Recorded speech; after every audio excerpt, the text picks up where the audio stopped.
Hi, this is Frank Leo, Frank Leo and Associates, and I came across a situation that I wanted to share with the public because I got a couple of messages saying, why do we need realtors in this market? We can sell it ourselves, and that is very true. So I'm not here to say that it's not possible, but to put it in context of the way the market is. And so I think by sharing, and I have a very special guest today to give some insights as to how things work. But I came across a couple of situations that I think are key to share with you so that you know what the advantages are and the potential pitfalls. So, selling privately or selling without a realtor is a very tempting type of scenario because you say, well, I'm saving those fees, and the fees can seem like a lot of money, and so there's nothing wrong with that, but the assumption is that you're going to get the exact same results and service. And so that's the problem. You see, in real estate, we actually are a marketing firm. Every realtor should be really marketing your property. And the more you can market, the better it is. And so when you sell privately without that extreme marketing, are you reaching the amount of buyers that are out there? And in a market where it's a seller's market, every buyer is not the same.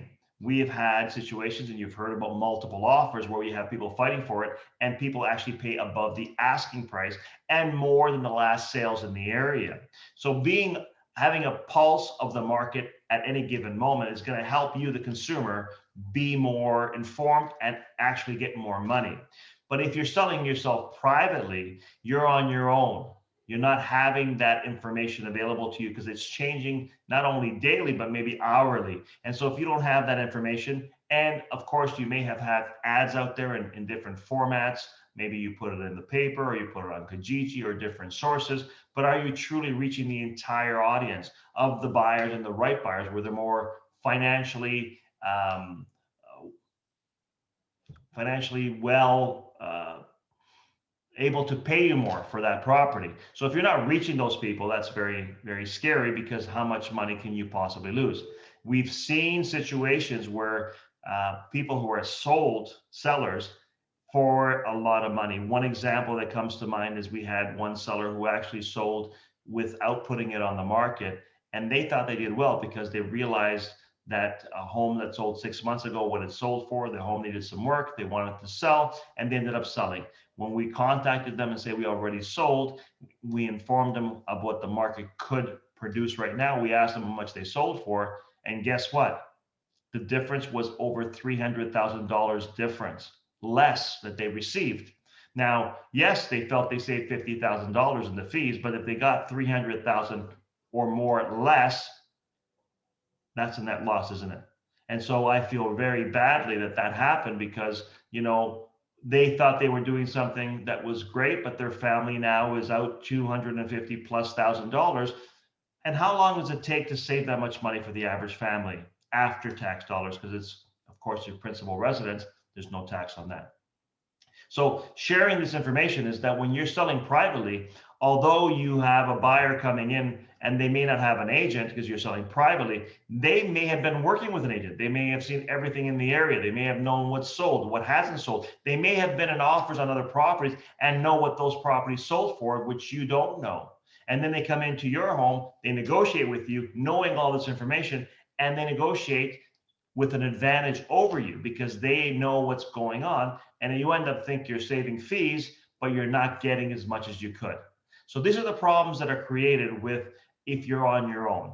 Often a lot of deals are done in the evenings. Lawyers not available, they work 9 to 5, so you have to wait till the next day, so you're missing that opportunity to do something quickly. When someone's excited, they cool off, they have more level head, and emotions are often a very important factor in buying or getting people to pay more at the time when you're negotiating for a property. So if you leave it till the next day, how much money are you losing? So these are all things that come up when it's about how much you get for your property. Saving is good if you get the same money, but if you don't have knowledge of the market like a realtor would have, or someone who's out there looking, then you're at a disadvantage. If you're negotiating your own property, that's also very hard because even I would have a problem saying, buy my house because I have the best materials, because they won't believe me because it's my home. So you want someone independent to discuss the value and the features of your home so that it's appreciated at a higher level. So that's the basic one when you're selling by yourself. But there are alternatives and choices out there where you can go with a discount broker, where there is a fee, it's a smaller fee. And people say, well, then how about if I use that method where I'll get the MLS, I'll get that kind of exposure, but I don't have to pay as high a fee and I'll save some money. So I'm very fortunate today to invite Camilla Rose, who came from that environment, and she made a big decision to join our team. And we're very happy to have her here. She's doing wonderful and amazing work. But maybe I can introduce her and ask her the reason for that. So Camilla, welcome. Thank you for joining us today. Thank you. Yeah, so let's start by maybe asking you that question. You were working for that firm. Not only were you working there, you were in management and training the agents on how to go and provide this service. But then when you decided to get into there and go out there and sell again, you wanted to come into a full service firm like ourselves. Can I ask you to share maybe what was going through your head and why you decided to do that? For sure. So there were quite a few reasons, but mainly, once you get into management, you are privy to more information about that business model. And once I started training and trying to, again, train realtors to sell that service, something just didn't sit right with me. I actually went through the process myself of selling a home through that business model. So there were quite a few red flags in that process. But I pride myself in providing honest service. I've always been very honest with my clients and providing the best service. And just once I've went into management and started seeing all the issues that would pop up and all the concerns, I started researching traditional real estate, and I had a conversation with you, and I realized that there's a better way of selling homes to make sure that clients do get that professional service and the marketing, which is key. There's a huge difference in the marketing where, like you said, people can go to bed at night and know that they've done everything to ensure that they've gotten the most amount of money for their home and not just sold it. Well, thank you. That makes a lot of sense. One of the things that I, to be honest with you, was surprised with was what in the traditional model, the discount brokerage model that you were at, you actually mentioned to me that they would send an agent over to the property to measure, take photos, etc. Is that correct? Yes. And would that client then deal with that agent throughout the whole process? No. And that's, again, a realtor who's coming into your home and doing the evaluation, should be that realtor that's obviously negotiating for you and working in your best interest. And that's not the case in that business model. So the listing agents, that's their sole job is to go out to the home, provide a comparative market analysis, take the photos, and they're completely done with that listing and they move on to the next one. Will the seller ever see them again? No. Wow. Now, the listing agents, are they assigned to one neighborhood or do they travel over a larger area? They travel over a larger area. And then just to add on to that point, even if a seller wants to speak directly with the listing agent that came through their home, that's very difficult. They're always directed to a customer service center where it's unlicensed realtors taking the phone calls to answer any of their questions. Wait a minute. So the actual realtor who comes to the property in that model, they measure the property and do the evaluation. They don't actually ever sell a property though. No. So they don't know what properties sell for. They just give in a value, but they don't know if it ever works or not. Correct. Okay. And so they don't work one particular neighborhood either. So they don't know what's happening in that specific neighborhood, because we know in certain areas, if you're closer to a school or on the north side or the south side of the street, it might be a different, so they wouldn't know those little details. That's right. So when the client needs to talk to someone about their property or an offer, you said it goes to a call center. You said unlicensed, is that correct? So when it's any questions regarding yeah, their listing, it goes directly to the call center, and then it could be triaged to then somebody who might be licensed but has never been in their property, and they cover all of Ontario, or they just deal with that one person that is unlicensed and hopefully try to get some kind of answer from them. So you're saying that the offer is dealt by someone who's never seen the property?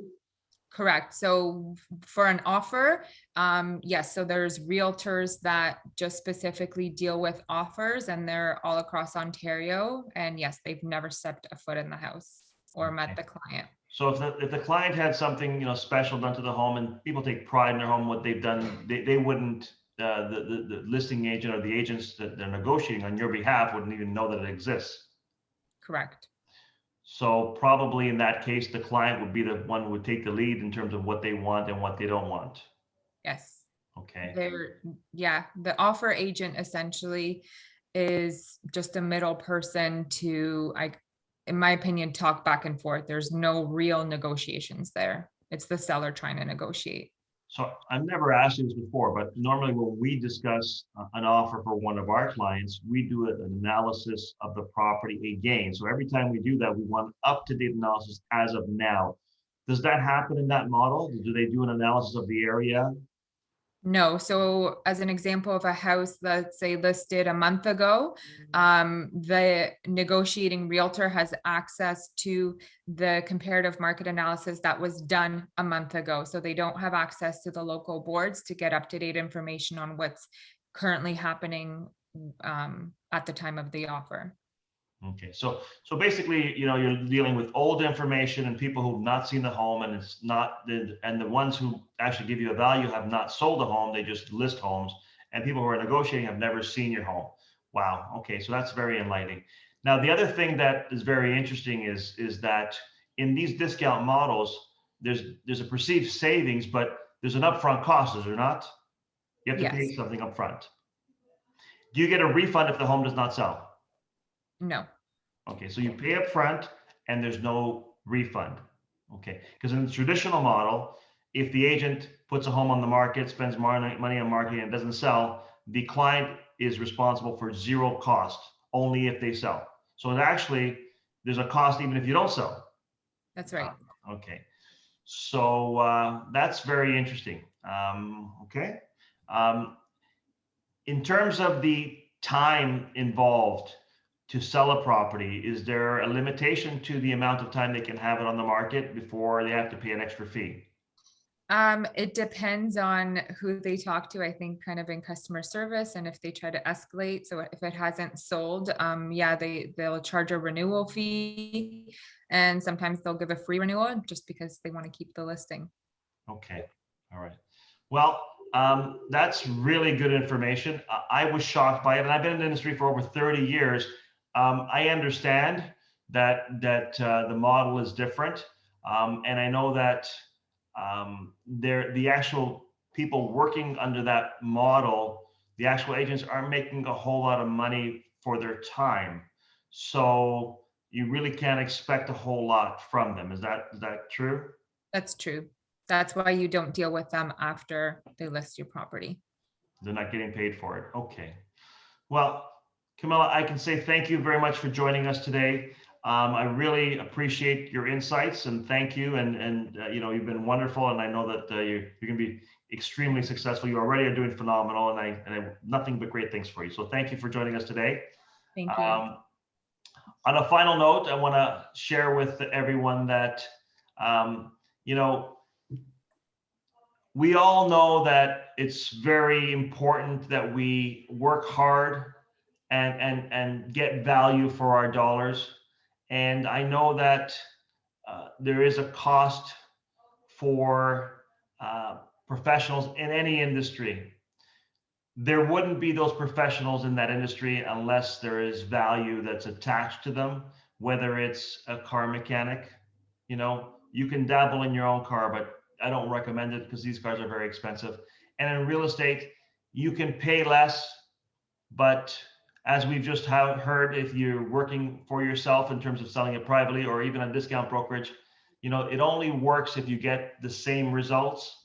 And I can tell you from personal experience that many situations have occurred where the sellers did not get the same results. And I would say it cost them money.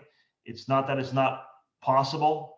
It's just that if you have a larger audience of buyers and you have the experience and knowledge to share that information with them and get people to negotiate a higher price for you as professionals, then in the end you might net more dollars. I hope you enjoyed the information. If you have any questions, please send them to questions@getlegal.com, and we'll see you next time. Thank you.